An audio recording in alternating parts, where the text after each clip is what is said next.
Standard, Modern, and Commander were all represented in this week's top sellers, with cards coming from a variety of different sets. So let's get right to the list and see what's trending across the board. Number 10, Lotus Field from Core Set 2020. Cards with Lotus in the name are always worthy of attention. Black Lotus remains one of the most powerful Magic cards ever made, and follow-ups like Lotus Petal, Lotus Veil, and even Lotus Cobra inspired players to look for ways to abuse the extra mana. In Standard, the closest we've come is using Blood Sun to dodge the field's downside. But since everyone has moved on to using Field of the Dead and Scapeshift to get their fill of land fun, we're not seeing a lot of development devoted to the Blood Lotus decks. If you want to see one in action though, Alias V gave it her best shot recently, so check out her list in the description below. Commander players are also drawn to Lotus Field.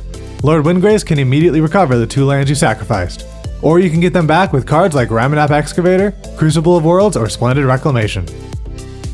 Number 9, Mystic Forge from Core Set 2020. We've said before how this card works great with Urza and a ton of artifacts, and with Eldrazi in Modern, but if you've got about $30,000 to invest in a new vintage deck, Mystic Forge can do impressive things there too. Between the Forge and Sensei's Divining Top, you have good control over the top of your deck. You can then rip through your Moxes, Black Lotus, Lion's Eye Diamond, and Mana Crypt. Use those rocks to create a ton of mana alongside Mishra's Workshop and Tolarian Academy, of course. Then create an absurdly large Walking Ballista which immediately converts to lethal damage. Or lock your opponent out of the game by having Karn the Great Creator fetch Mycosynth Lattice out of your sideboard.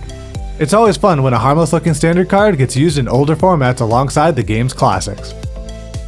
Number 8, Falconwrath Gorger from Shadows over Innistrad. With all of the cards in the Commander 2019 decks now known, we're seeing players move in on the cards they think are the best upgrades to the stock lists.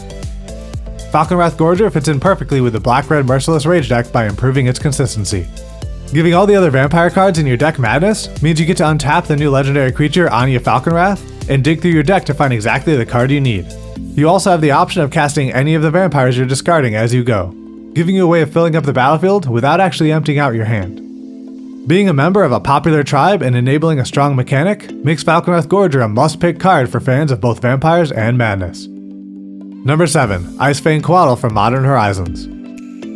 Mythic Championship 4 was just a few weeks ago, and showcased a ton of decks making use of the new cards from Modern Horizons. Spank Waddle was one such card, and while it didn't make it to the final tables, we saw it appear in a variety of lists as players tried to make a home for the flying, card-drawing, potentially death-touching Snowsnake. Bant Shells made room for it alongside fellow newcomer Giver of Runes, both of which are great hits off of Collected Company. You can also use the Coatl to help dig for combo pieces in a Sultai, Urza, Lord High Artificer deck.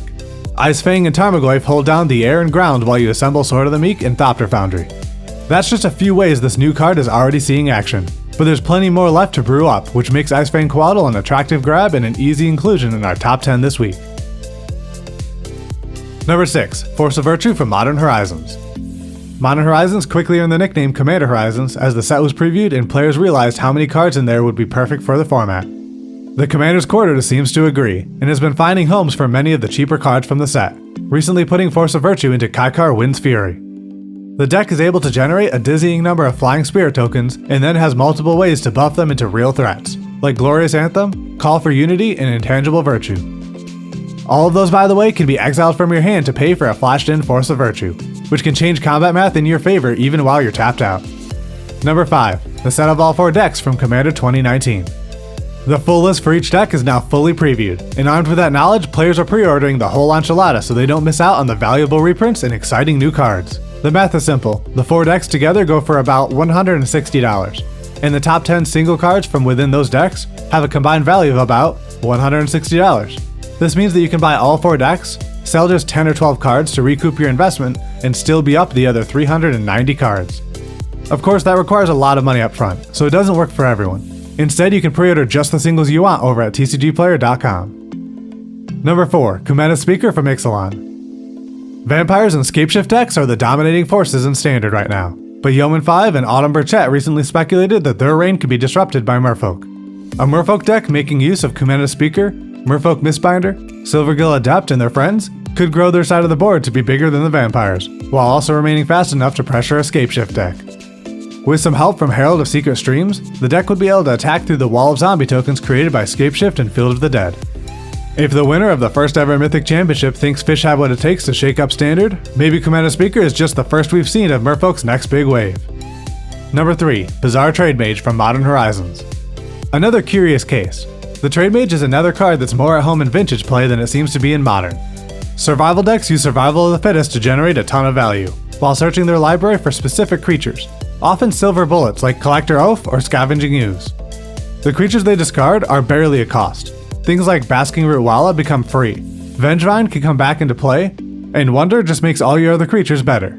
The deck also uses Bazaar of Baghdad as another value engine. Most of the time, the discards don't hurt you, and in the case of Hollow One, they end up helping immensely. Bazaar Trade Mage gives this deck another way to dig through the library, while discarding at little to no cost. The fact that the Trade Mage is also a strong flying creature itself only increases the amount of beating down this deck can do. Number 2. Grafdigger's Cage from Core Set 2020. For just 1 mana of any color, you can stop one of the most popular strategies in Modern, and cripple one of the new pre-constructed Commander 2019 decks. The Cage is often a sideboard card, giving Modern decks a cheap and effective answer to graveyard strategies that run Vengevine or Arclight Phoenix, which are all the rage right now. There's not a whole lot of graveyard activity in Standard at the moment, but the upcoming fall set, Throne of Eldraine, could change that. Some players are already speculating that the teased storybook-looking mechanic could be a type of flashback for creatures. And if those get out of hand, then Grafdigger's Cage could be the safety valve everyone starts reaching for. Number 1. Voracious Hydra from Core Set 2020. MTG Goldfish lists the Bant Ramp deck as making up about 5% of the standard metagame right now. And that deck includes Voracious Hydra, who benefits greatly from all the mana the deck is able to throw at it. The Hydra can be a huge late game threat, or come down early and immediately fight an opposing utility creature. Knocking out your opponent's Llanowar Elves before they can power out their own giant threat is often a good way to establish control over the game and eventually secure the win. If the board is clear, you can just double the counters on Voracious Hydra as it comes in, which makes it a must-answer threat in the mid to late game. Does green have what it takes to overthrow the Vampire and Scapeshift lists that are currently dominating the format? It's unclear, but Voracious Hydra does give creature-based strategies a fighting chance. That's it for this week. Make sure you like and subscribe to keep up with future top 10s.